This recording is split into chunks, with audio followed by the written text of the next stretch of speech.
Que bom que você está aqui com a gente. Bom, essa aula foi gravada pelo Meet, então foi marcada para as 14h30. Por essa razão está escrito aí, olá, boa tarde, certo? Hoje nós iremos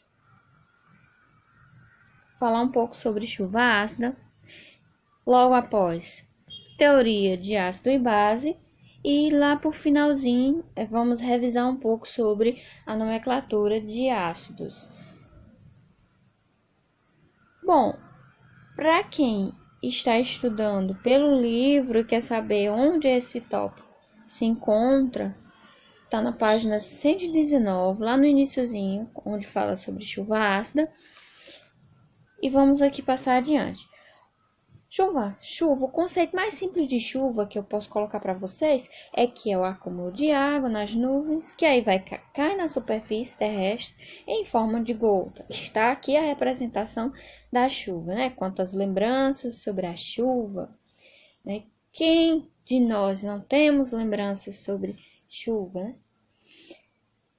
Bom, mas na atmosfera não contém só nuvens. Existe uma diversidade de moléculas gasosas. E essas moléculas gasosas, elas estão em constante movimento, pois necessitam dessa transformação, dessa renovação. É algo natural e espontâneo, certo? Vamos partir da ideia que hoje, que toda chuva ela é ácida. Mas nós deveremos analisar, então, o pH dessa acidez, né? E o que o torna tão ácida, a ponto, de se distanciar do natural. Então, vamos aqui acompanhar na escala. Nós já sabemos que a escala de pH, ela nos indica se uma substância, ela, então, é ácida ou se uma substância, ela é básica, né? Então, a gente tem essa variação de 0 a 14. E aqui, se vocês observarem, o que eu posso considerar como uma chuva ácida? Logo após, nós iremos revisar para vocês, os gases, os diferentes tipos de gás que tornam a chuva tão ácida, certo? E quando a gente fala, que ela é naturalmente ácida, porque na atmosfera, repetindo aqui, na atmosfera nós temos gases, e um dos gases que torna ela naturalmente ácida é o gás carbônico, conhecido como gás carbônico. Na química nós iremos representar ele como CO2, certo? Que é dióxido de carbono. Então ele vai se dissolver em água, vai formar ácido carbônico. Esse ácido carbônico vai se dissolver, e aí vai tornar naturalmente, vai se transformar em íons hidrônio e torna naturalmente ácida. Mas o pH fica em torno, como vocês podem observar aqui, ó, esse pH, deixa eu pegar o lápis, esse pH ele fica em torno de 5 a 7, certo? Então, por esta razão, vocês concordam que é um pH um pouco elevado? Então, naturalmente, uma chuva normal, ela é ácida. Mas aí quando ocorre aqui o perigo, se assim posso colocar. Nesse caso, se o pH dela for menor que 5,6, então nós já sabemos que quanto menor o pH, mais ácido é a solução, mais ácido é a substância. Então, se vocês percebem que uma chuva ácida, ela tem um pH menor. Então, quanto menor o pH, maior é a acidez, certo? Então, nesse caso, dizemos que a chuva é ácida quando ela apresenta aqui, esse pH, certo? Mas quando a gente está falando de chuva, a chuva não cai apenas sobre o solo, ela vai cair sobre os rios, ela vai cair sobre os mares, Vai cair sobre as construções, enfim. Aqui na escala que o livro de vocês traz, eles colocam aqui, de 5 a 8, que é o pH normal dos rios. Então, quando essa chuva cai, ele vai alterar o pH do rio e vai ocasionar aí a perda de algumas diversidades daquele rio, como se naquele rio tem peixe, esses peixes não irão se desenvolver, não irão reproduzir, porque alterou o pH daquele rio. E assim sucessivamente. Mostram também o pH do mar, que é de 6,9, mais ou menos, aqui é o 6,9 a 8,9 e por aí vai, certo? Nosso sangue também, nosso sangue precisa de um pH ali em torno de 7. Então, se a gente vai ingerir uma solução que se apresenta com caráter ácido, baseado aqui nessa escala que nós temos, vocês concordam que o sangue vai variar, esse pH vai variar, vai ser prejudicial à nossa saúde? Então, o nosso sangue, enfim, há diversos tipos de soluções que a gente pode considerar menor que 5. Quanto menor quanto menor se apresenta na escala mais ácida, ela é aquela substância. O que eu posso dizer mais? Então, nós já conhecemos como que uma chuva ela é ácida, quando que ela se apresenta como normal. Nós sabemos, então, o pH dos rios e dos mares. Deixa eu apagar aqui, prosseguir aqui para frente. Vamos lá. Quando eu falei que eu ia revisar para vocês a questão dos poluentes, que torna a chuva mais ácida ainda, nós estávamos falando sobre o quê? Aqui nós temos uma representação, uma figura representativa das indústrias, dos automóveis, vocês podem estar observando aqui. E aqui a gente tem essa seta verde, que está dizendo o quê? Que são gases lançados na atmosfera. Então, aqui mostra pra gente quais são esses principais gases que causam a chuva ácida. A gente tem o dióxido de nitrogênio, o dióxido de enxofre, o trióxido de enxofre. Mais embaixo, nós temos aqui eles mais a molécula de água. Então, quando esses gases se dissolvem nas águas, vai ocasionar aqui, no ácido nítrico. Deixa eu pegar o lápis. No ácido nítrico, no ácido sulfuroso e no ácido sulfúrico, certo? Quando cai sobre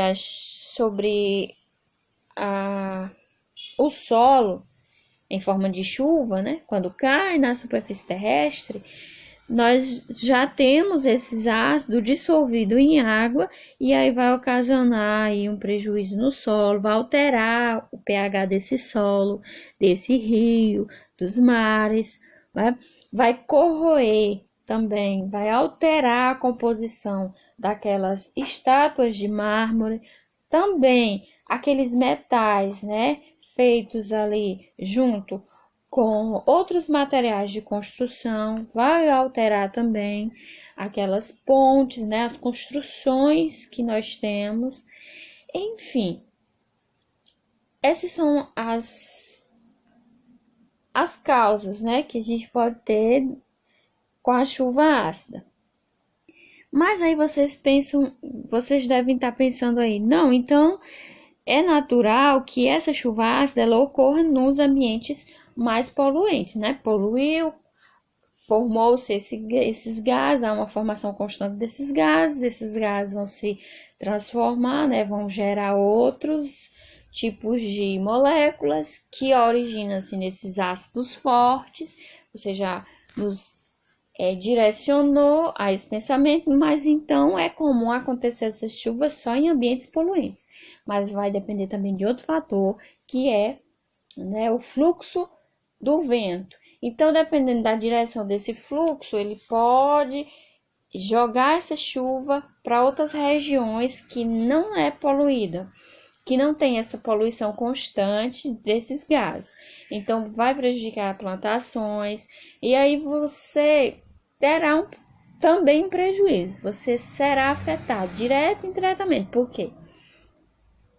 Se a gente depende também, né, do tipo de plantação que nós temos. É comum que essa plantação ela seja afetada, certo? Mas quando eu falo direto ou indiretamente, eu quero relacionar, quero falar em relação à alimentação. Então, digamos que essa chuva ela ocorra em uma plantação aí de arroz, uma plantação N plantação, pode ser qualquer tipo de plantação e de certa forma vai alterar o preço, porque se existe um prejuízo na plantação, então de certa forma nós iremos ser atingidos, certo?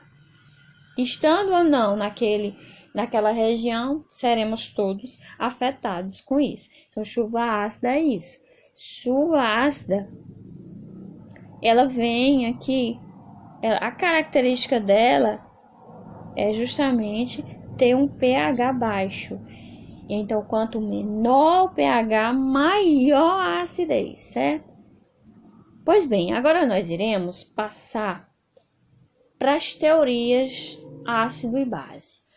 Bom, quantas teorias são? São 3 teorias que nós temos na química e nós estudamos muito sobre ela. Então, toda vez que chegar alguma questão para vocês, necessariamente deveremos lembrar dessas 3 teorias, pois essas 3 teorias foram estudos baseados em muitas experimentações e que eles chegaram a essa conclusão. Então, teoria.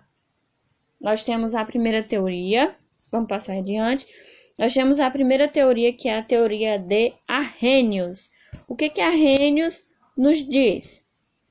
Arrhenius caracteriza, na verdade não seria nenhuma caracterização, seria uma classificação, essa é a palavra, classifica. Ele aqui classifica, determina que o ácido é toda substância que em água libera íons hidrogênio. Então, qual a principal característica aqui do ácido? Vai liberar H+. Em solução aquosa, libera H+. E isso se dá por ionização, que é o que? Seria a quebra. Então, se transformaria em H+ e Cl-. Então, seria a quebra do HCl. Então, há uma quebra que libera H+ e Cl-, certo? Então, seria a quebra no sentido de rompimento de ligações covalentes. Essas ligações, elas vão se romper e se transformar em H+. Isso se for de caráter ácido. Agora, se for de caráter básico, nós já iremos ter outra coisa completamente diferente. Para Arrhenius, uma base é toda substância que em água vai liberar íons hidroxila. E o processo aqui, ele vai ser um pouco diferente. Vai ser agora por essa liberação de íons, que é hidroxila ou H-, é por dissociação iônica. Então, vai ser por separação de íons. Não, a molécula não vai ser por ionização, vai ser por dissociação iônica. Seria a separação. Então, a gente seria essa separação de íons. Certo? Então, para ele, uma base é toda substância que em água libera OH-. Então, resumindo, um ácido vai liberar H+, e uma base OH-, certo? Essa é a teoria de Arrhenius. Mas o seguinte, aqui que devemos analisar é a seguinte característica. Por exemplo, a teoria de Arrhenius ela foi criticada no que se refere a essa dependência da água. Você veja que ele coloca sempre assim, em água. Então, essa solução em água, ela é assim que ela se apresenta. Olha, deixa eu procurar aqui. Cadê a outra? Em água se apresenta. Eu procurando aqui o conceito, mas deu um erro aqui. Em água. Então, essas soluções, elas são limitadas em água, certo? Então, se a gente analisasse outra substância e perguntasse o seguinte: mas e aí, Arrhenius, se não for em água, se não formos diluir em água, ele irá se comportar como ácido ou base? Ele não saberia responder para a gente. Outra questão aqui é que, ao invés dele classificar o que seria ácido, então, de diversos aí, como que seria essa classificação? Você pegaria aí várias substâncias e daí você classificava o que seria ácido, o que seria base. Ele não fez essa classificação, ele determinou em água, ácido vai se apresentar dessa forma. Em água, base vai se apresentar liberando OH-. Então, ele já determinou o que seria ácido, o que seria base. Mas é aquela solução que em água tanto se comporta como ácido, tanto se comporta como base. Como era que ele saberia determinar? Então, como que ele iria classificar essas soluções, né? Seria um ácido, seria uma base? Ele também não saberia responder. Então, vem Bronsted e Lowry, são 2 cientistas. Não pense que é só um. Muitas pessoas acreditam ser apenas uma pessoa, né? Um cientista, mas não, são 2, Bronsted e Lowry. Aqui ao lado nós temos o quê? Nós temos essa figura que diz o seguinte: os químicos Bronsted e Lowry trabalharam em diferentes países e propuseram teoria semelhante para explicar os comportamentos ácido e base. Então, para esses 2, nós temos o seguinte, que ácido é uma espécie que vai doar próton H+, e base é quem vai receber H+. Então, a gente partiu lá da ideia de Arrhenius, que seria o ácido, que em água liberaria H+, e a base OH-, certo? Aqui já é um pouco diferente. Aqui, a concepção aqui é quem doa, quem recebe. Não é quem vai liberar. Então, aqui já muda um pouco. Por quê? A água aqui, nós não temos a água como um meio reacional. Nós já temos aqui algo que não se limita só em água. Já é uma concepção um pouco diferente, certo? Então, o ácido, ele vai doar H+, e a base vai receber esse H+, certo? Essa é a teoria de Bronsted e Lowry. Mas precisamos analisar aqui o seguinte: quando essa substância aqui vai doar esse H+, então ela vai se comportar como ácido, porque perceba, de HCl para Cl, ele doou esse H aqui para cá, certo? Então, esse Cl aqui recebeu. Se recebeu, ele se apresenta como uma base. Aí aqui, o NH4. O NH4, ele está doando o H+, então ele vai se comportar como o ácido e aqui como uma base. Por que assim, ida e volta? Porque existe uma dualidade. Essas reações, elas são dinâmicas, certo? Mas vamos lá, existe alunos que têm essa dificuldade de fazer essa compreensão, assim, de ida e de volta, certo? De direita para a esquerda, de direita para a esquerda e de esquerda para a direita. Então, existe assim uns macetezinhos que eu posso colocar.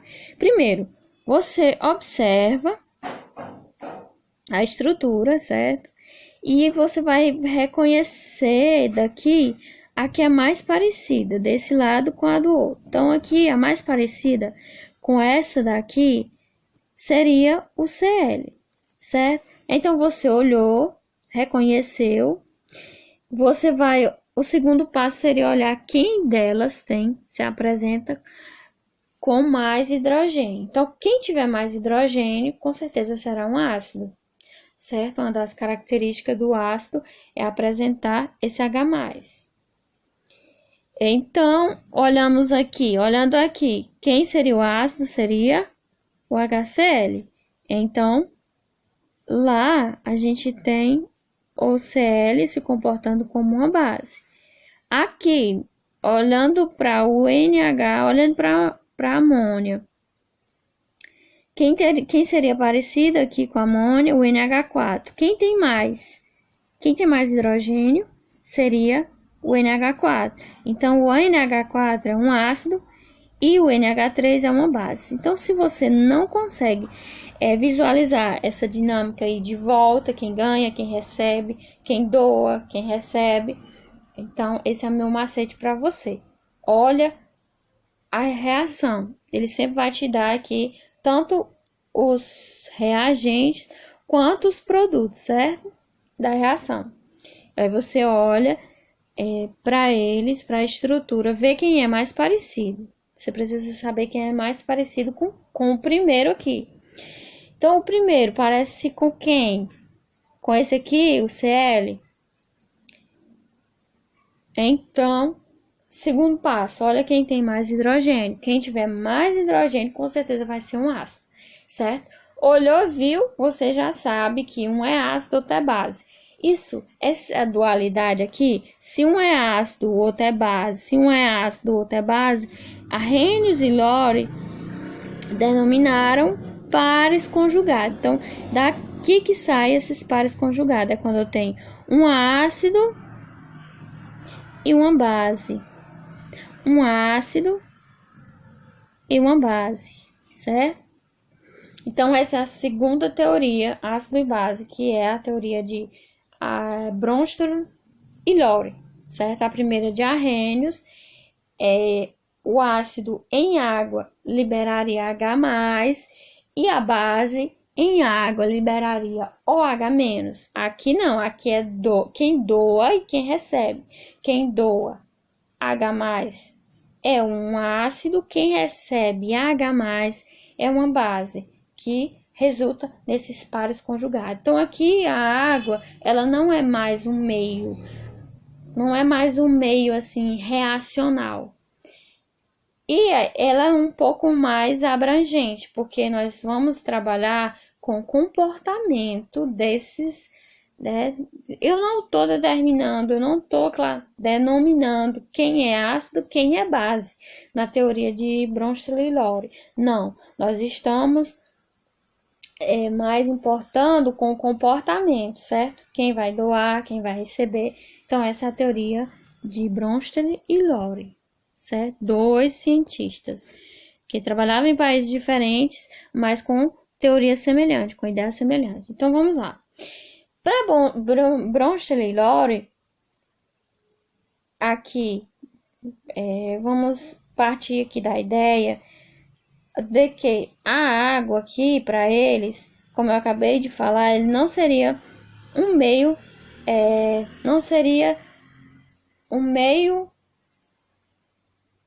em que determina o comportamento desse ácido, de ácido e da base. A água aqui, ela não seria uma dependência, eles não existe mais uma dependência com a água. Agora, nós iremos, visualizar que a água aqui, ela pode tanto se comportar, dependendo de que reagente nós teremos ali dentro daquela água. Então, aqui, ele já nos diz o seguinte, que a água tanto pode ser um ácido quanto uma base. Vai depender muito. Vai depender muito do que eu vou colocar ali dentro, certo? De maneira bem simples. seria isso.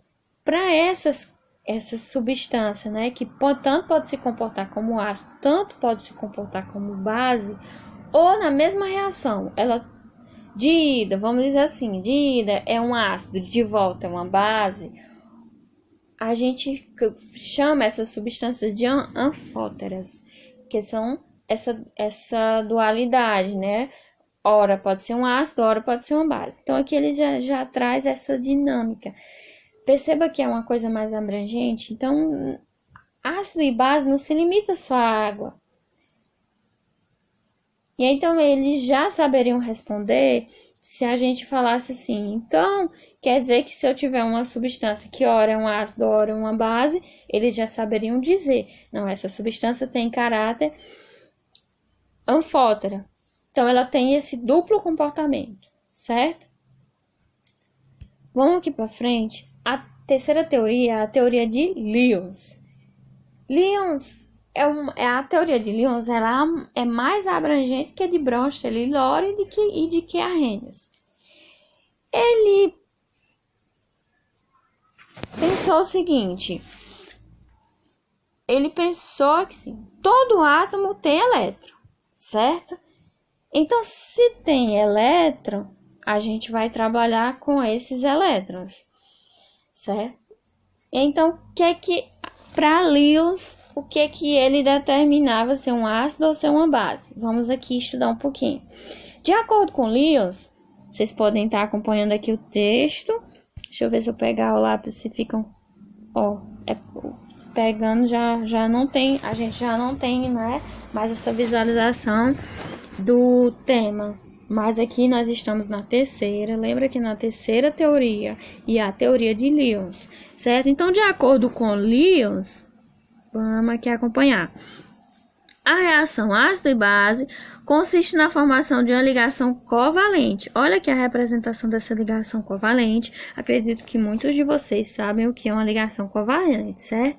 É a ligação que se apresenta dessa forma aqui. E esses pontinhos vêm justamente, vocês já devem terem visto, que é uma representação de Lyons, certo? Eu espero que sim. Mas vamos lá. Essa ligação covalente coordenada mais estável. Então, vamos ver aqui para Lyons o que seria um ácido. Lyons diz que um ácido são espécies capazes de receber pares de elétrons. Certo? Aqui nós estamos trabalhando, não é quem libera H+, e não é quem doa H+, é quem recebe pares de elétron, certo? Então, falou em elétron, você lembra que está relacionado com a teoria de Lyons. Então, falou de ácido e base, quem vai receber elétron, você lembra que está falando de teoria de Lyons. Então, aqui nós temos a representação aqui. Então, digamos que esse flu daria para o bromo aqui um par de elétrons. Então, quem vai receber se comporta como um ácido, certo? E a base, quem é a base? Vamos ver quem é a base para ele. São espécies capazes de doar pares de elétrons. Então, aqui eu tenho na minha representação. Então, quem está doando é uma base. Então, base é quem doa, ácido é quem recebe esses elétrons. Então, doou, fez essa doação, é uma base. Recebeu, é um ácido. Certo? Então, tá aqui a ligação covalente. E aí, ficar o ácido que recebeu esses elétrons, aí a gente tem esse comportamento aqui, ácido e base. Então, se aqui a gente tem esse sinalzinho aqui, é porque doou, certo? É característico de quem doa elétrons. Porque a gente está falando aqui da base, certo? E aqui nós falamos do ácido E aqui ele fez essa representação relacionada à ligação covalente. Já aqui ele fez relacionado, aqui onde eu estou apagando, ele fez relacionado ao comportamento aqui da base. Por esta razão ele colocou aqui esse sinalzinho, certo? Mas é isso. A teoria de Lyons fala justamente sobre essa questão de que ácidos são espécies capazes de receber pares de elétron e base são espécies capazes de doar pares de elétron. A teoria de Lyons é a mais aceita, mas tanto de Arrhenius quanto de Bronsted-Lowry também cai muito em questões. Então, se relacionar quem doa, quem recebe.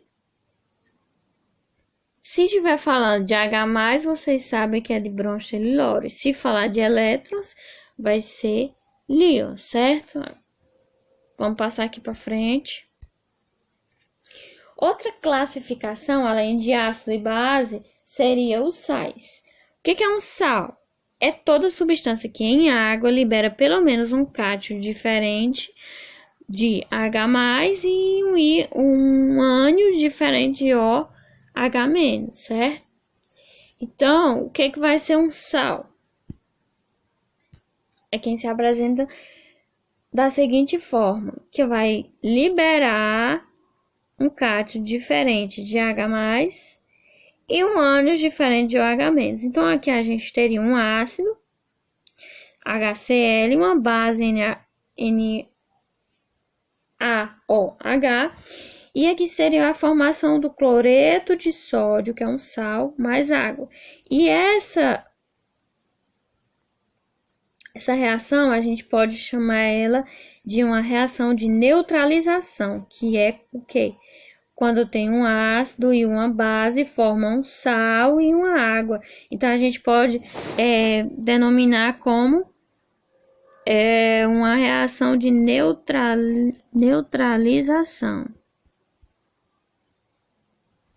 Neutralização, certo? Eu coloquei aqui do lado, se vocês estiverem percebendo aqui, acompanhando aqui o raciocínio, eu coloquei aqui do lado a sílica. A sílica, ela é um sal que é caracterizado como um sal higroscópio. O que é um sal higroscópio? Talvez vocês já tenham recebido bolsas com esses sais aqui. Isso é um sal, certo? Ou talvez sapatos, remédios também, a gente tem sílica, né, em alguns comprimidos, enfim. O que é esse sal higroscópio? Eles são capazes de absorver espontaneamente água da atmosfera. Então, a principal característica dele seria manter uma umidade ali daquele material, certo? Então, eu coloquei a sílica aqui como uma aplicação desses sais. Vamos passar aqui para frente.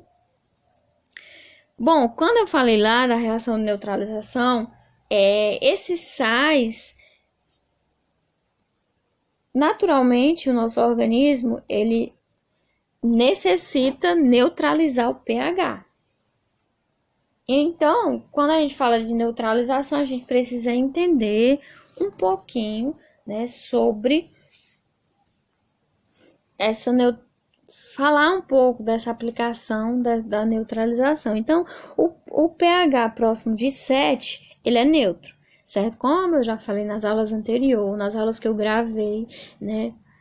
Essa ideia aqui não vai se distanciar daquela escala, porque aquela escala mostra pra gente que quando um pH ele é próximo de 7, ele é neutro. Então, por isso que há uma série de reação no plasma sanguíneo para manter o pH nessa faixa.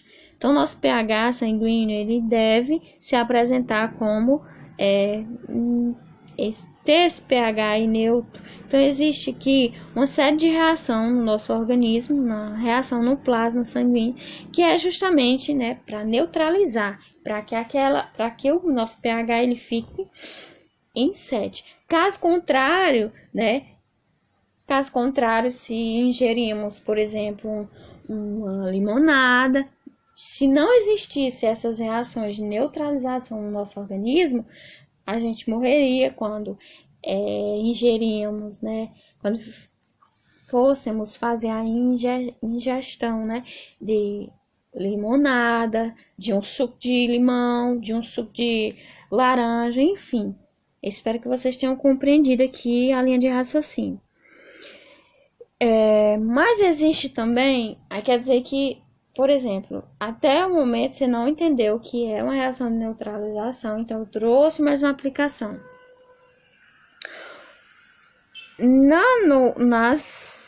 Deixa eu pegar aqui o lápis. Naqueles comprimido efervescente que a gente toma para azia, é justamente o que? Existe naqueles comprimidos uma série, né, de sais que vai neutralizar aquele ácido ocasionado ali por aquele queimor que você sente no teu estômago. Aquilo que você chama de azia, você vai tomar aquele comprimido justamente para neutralizar aquele ácido. É uma aplicação.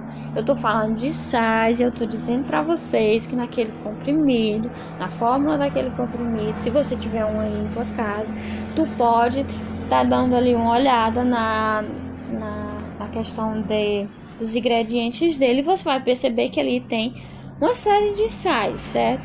Então eu trouxe aqui uma reação química. A gente tem esse ácido, que é justamente o ácido clorídrico, e aí eu trouxe o hidróxido de alumínio, que é um dos sais que tem nesse comprimido efervescente. Então, o que vai acontecer? A neutralização, nós já sabemos que há uma reação de neutralização, ela resulta aqui não sal e água.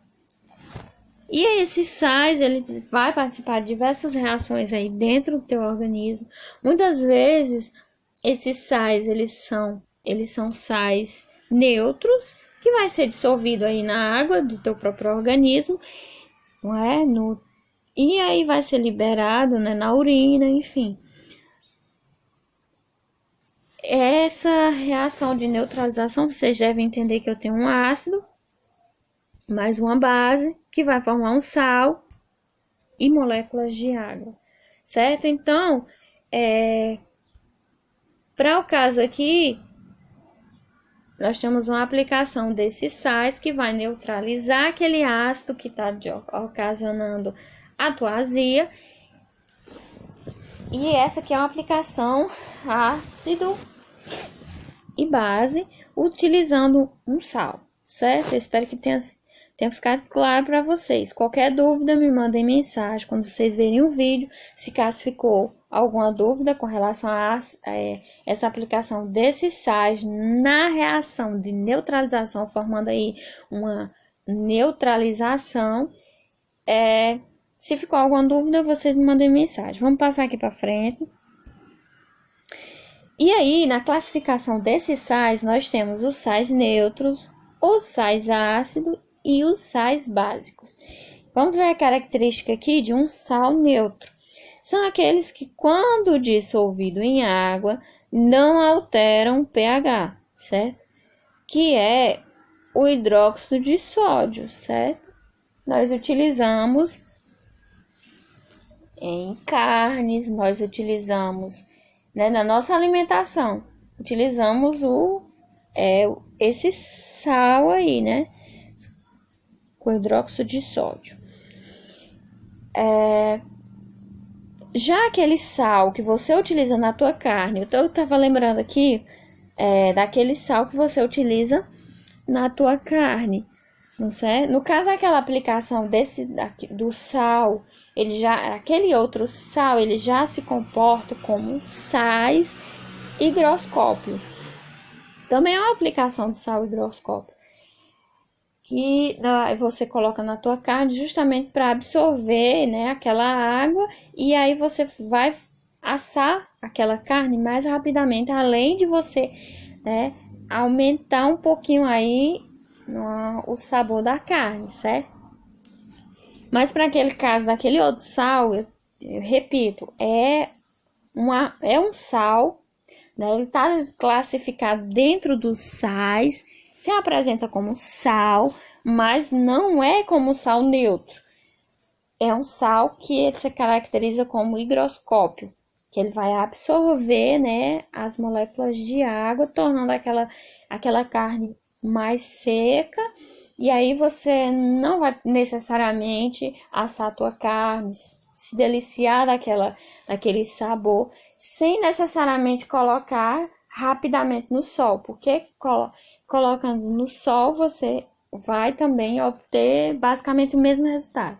Mas aí a indústria facilita um pouco sua vida, colocando para você essa aplicação aí desses sais, né?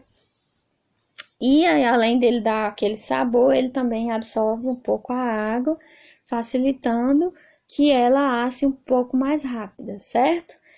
E então, outro tipo seria os sais ácidos.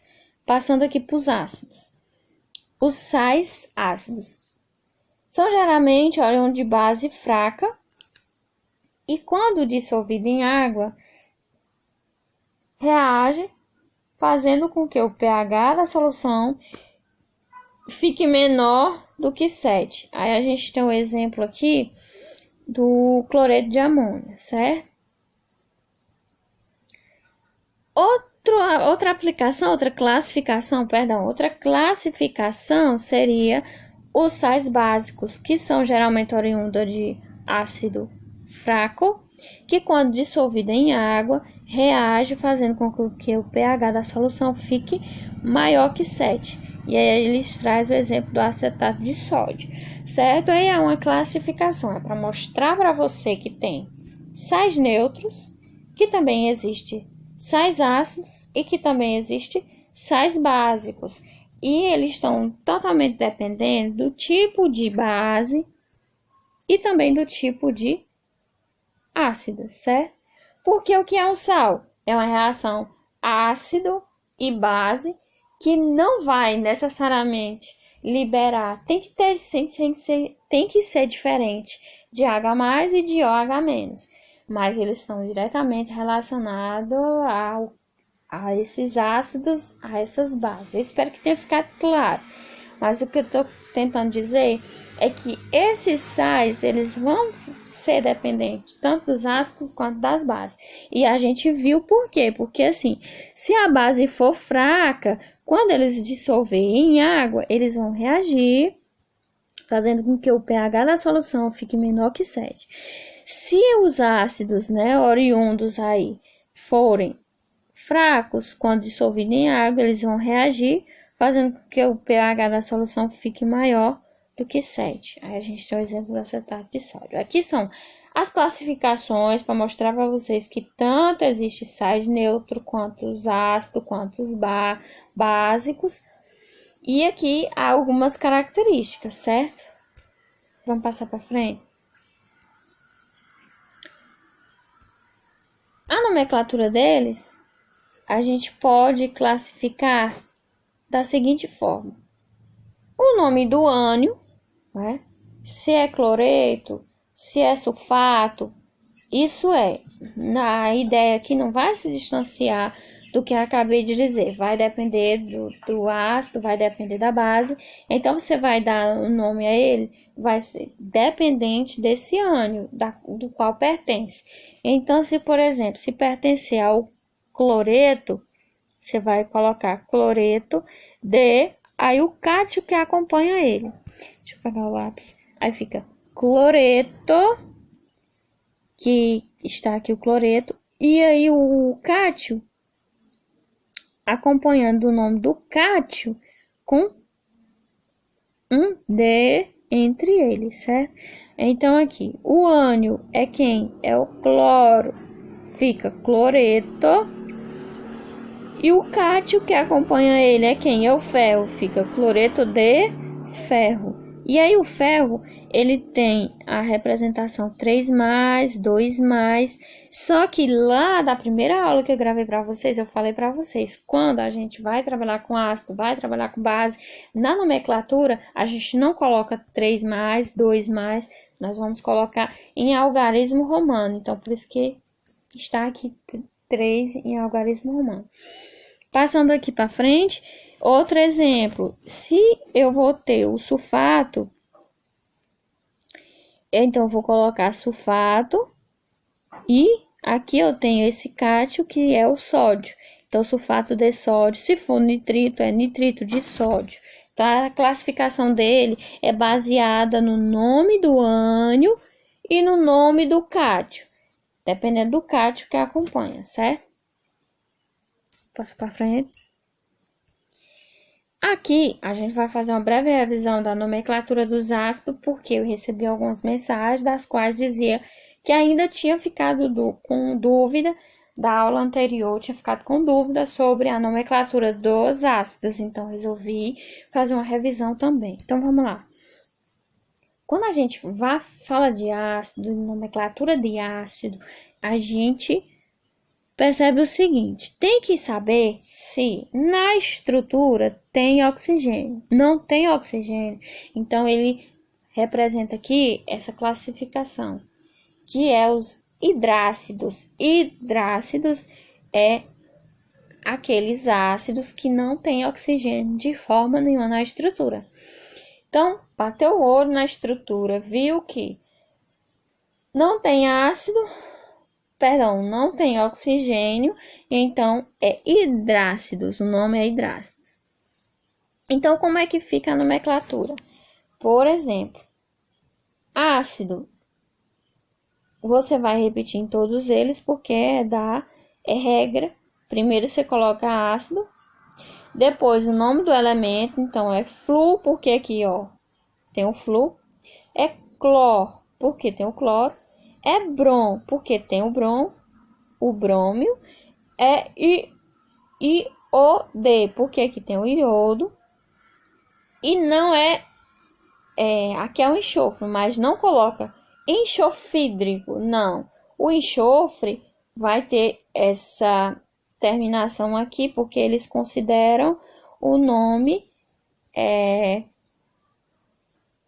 na química eles não colocam enxofre. Aí vai colocar sulfei, porque vai depender também da classificação de como que se estabeleceram esse elemento lá na tabela periódica, certo? Que acredito que vocês já sabem de tabela periódica. Vocês já têm, assim, já sabem consultar a tabela periódica. Então, esse sulfe vem do enxofre, que é assim que eles caracterizaram esse elemento, certo? Levando em consideração quem descobriu o elemento, né? Se o elemento vai ter o mesmo nome do símbolo ou não, aí já entra em tabela periódica, certo? Já é um conhecimento que vocês já devem estar por dentro. Então, não vem o caso aqui revisar, mas não é enxofídrico, é sulfo, certo? Ciano vem do cianídrico, certo? E aí vai ter sempre essa terminação aqui, hídrico. Então, aqui, o ácido fluídrico.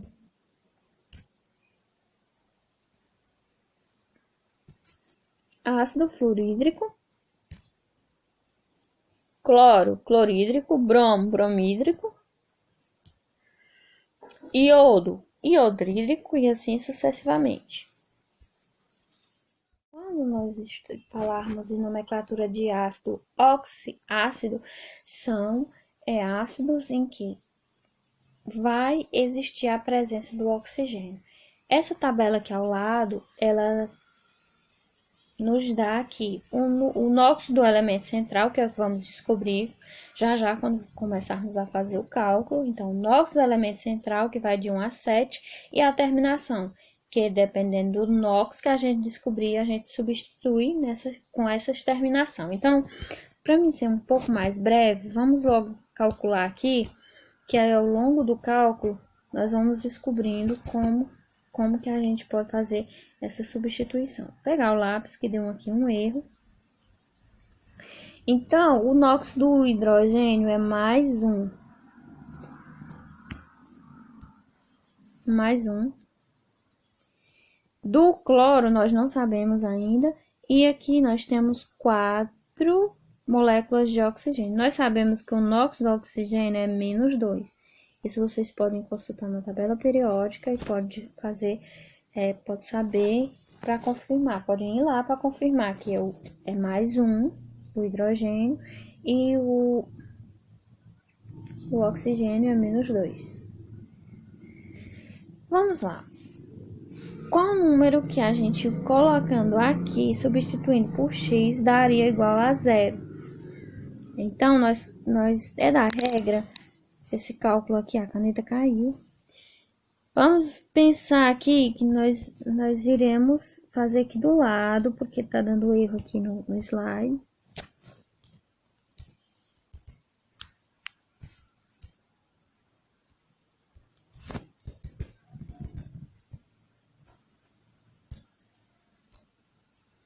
Vamos lá, aqui então vai ser um positivo, aqui também vai ser positivo, a substituição do x, mais 7, já eu digo por que é mais 7. Aqui a gente tem 4 moléculas de oxigênio, 4 vezes 2 dá 8, menos 8. É mais 7, por quê? Porque a soma disso tem que dar igual a 0. Então, 7, nós substituímos aqui, porque eu sei que desse lado eu tenho 8, então do outro eu tenho que arranjar o meio para também ficar 8, para que a soma de um com o outro, a soma dá igual a 0. A soma disso a gente chama soma, só que aqui é mais 8, aqui é menos 8. Então, esses dois membros aqui daria igual a 0, se assim eu posso dizer, membros. Então, é isso.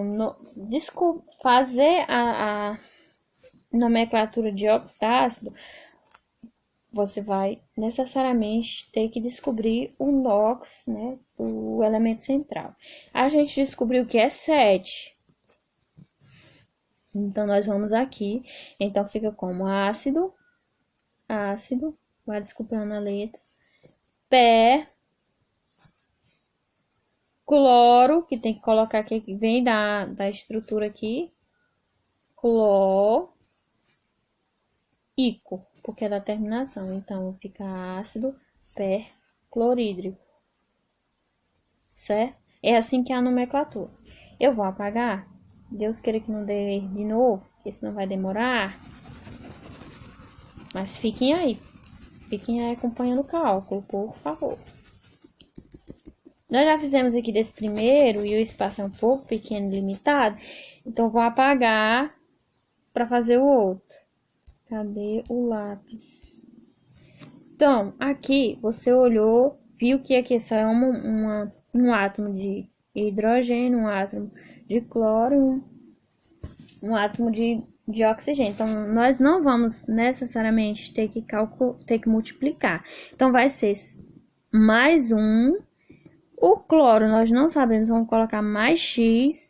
E lá, aqui, nós sabemos que é menos 2 do NOx do oxigênio. Então, oxigênio vai ter o NOx igual a menos 2. E o hidrogênio é sempre mais 1, certo? São cargas. Então, aqui, ó, mais 1. O lápis deu um erro de novo, porque eu não consegui escrever nessa tela.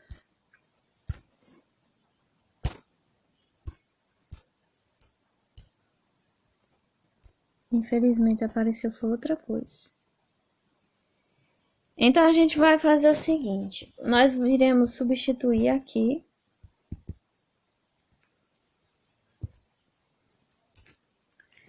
E aqui vai ficar mais um. Então, o que é que nós iremos substituir no x para aqui? Quando eu somar e diminuir, dá igual a zero. Como é que...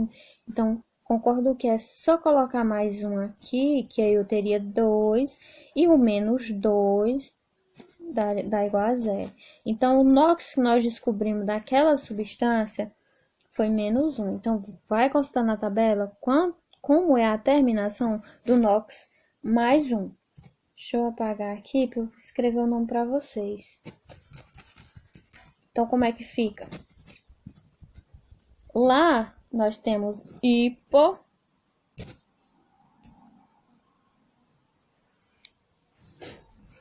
Tem sempre que escrever ácido, porque você está trabalhando com ácido.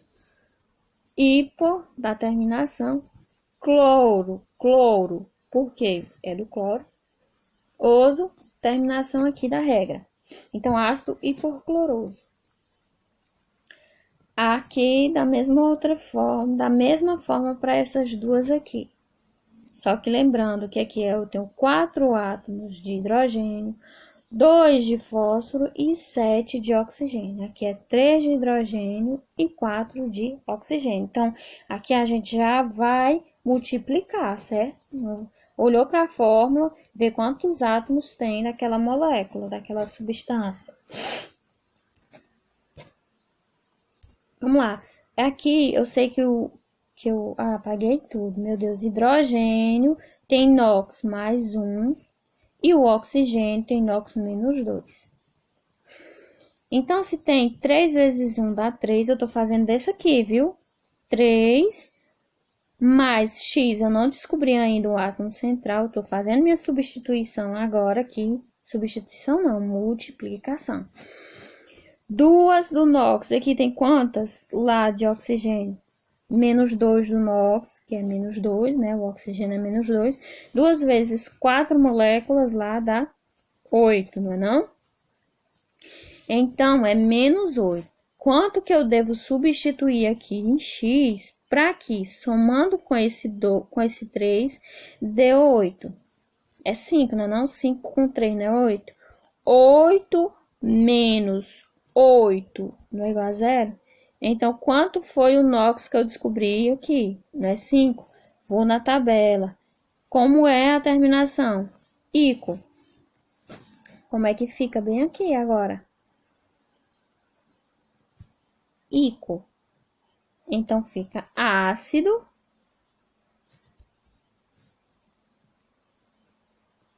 Isso P aqui, vocês sabem, né? Que é fósforo. Então, fica fósforo. Ico, que é a nomenclatura aqui da tabela. A nomenclatura dos ácidos. Oxiácido. Ico. Então, fica ácido fosfórico. Fosfor vem do fósforo. Aqui nós temos moléculas aqui do fósforo. O H aqui eu já representei colocando como ácido. Aí então nós vamos colocar fósforo, que vem do P aqui. Rico seria a terminação, certo? Vamos ver se dá certo colocar bem aqui o outro. Mesmo rabiscando aqui, que eu tô assim com a dúvida se eu apagar, se vai dar erro de novo. Aqui, ó, mais 2. Quantas moléculas lá? Ó, já deu erro mesmo não apagar. Não, deu não. Quantas moléculas nós temos de... Quantos átomos de hidrogênio nós temos? Não é 4? 4 vezes 1 dá 4. Então, eu já sei que vai ser 4. Vai ter que apagar mesmo, que ela não tá funcionando. Aguentam aí. Vou apagar aqui rapidinho.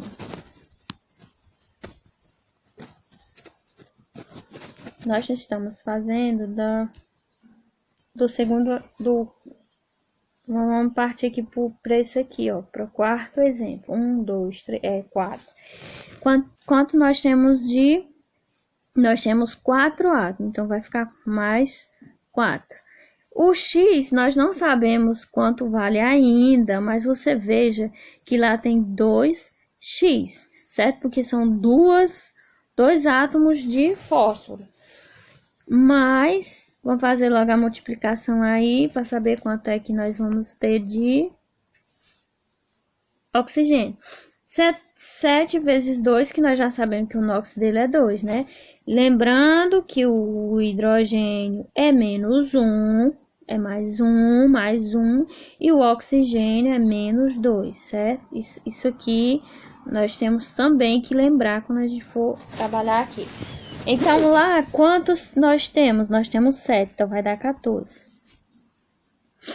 Aqui, vamos agora substituir. Quantas moléculas aqui? O que é que eu vou substituir aqui para que eu multiplicando com esse 2 dê um resultado que somando com esse outro tem que dar 14. Porque 14 desse lado menos o 14 de lá tem que dar igual a 0, né? Então, 5, não é não? 5 vezes 2 não dá. Lá que vai ser 5 menos 14. Por quê? 5 vezes 2 dá 10. 10 mais 4, 14. Aí ficaria aqui 14 desse lado, certo? Mais 14 menos 14 de lá, que daria igual a 0, certo? Então, o elemento aqui vai ser o 5. Porque 5 vezes 2 dá 10. 10 com 4, 14. Aí soma e divide aqui com 14 do outro NOx para poder dar igual a 0, que a soma deles tem que dar igual a 0. É regra. Então, nós vamos atrás. Descobrimos que aqui deu 5 o NOx lá, que foi o que nós substituímos. 5 vezes 2 para que dê 10, né? Então, foi o 5. Quando nós chegamos na tabela, nós vimos aqui a terminação íon. Então, escreve ácido. Agora, um detalhe aqui. Não são duas moléculas de fósforo? Então, vai ser difosfórico. O di é exatamente porque é duas moléculas de fósforo, certo? Essa é a terminação dos oxiácidos. Nós fizemos 4 exemplos, mas claro que na literatura tem bem mais. Literatura, quando falo literatura, eu quero relacionar livros. Então, nos livros tem muito mais exemplos. Vocês podem estar anotando a tabela, levando essa tabela. Lembrando que esses valores aqui vocês vão substituir lá nos cálculos do átomo central para poder saber as terminações. Então, esse NOx aqui, de 1 a 7, vocês vão descobrir no átomo central, fazendo o cálculo. Lembrando que o hidrogênio, que sempre vai ter hidrogênio, porque é um ácido, certo? Então, nós estamos falando de ácido, então vai ser mais 1. E o oxigênio, que é os hidroácidos, é menos 2. Então, tendo em mãos o valor do NOx, do hidrogênio e do oxigênio, nós vamos ater-nos à tabela, certo? Na aula, eu perguntei ao pessoal se tinha alguma dúvida, e aqui também na aula gravada eu pergunto. Se ficou alguma dúvida, vocês me comuniquem. Até breve. Vamos desculpando aí os erros e se cuidem, tá? Grande abraço.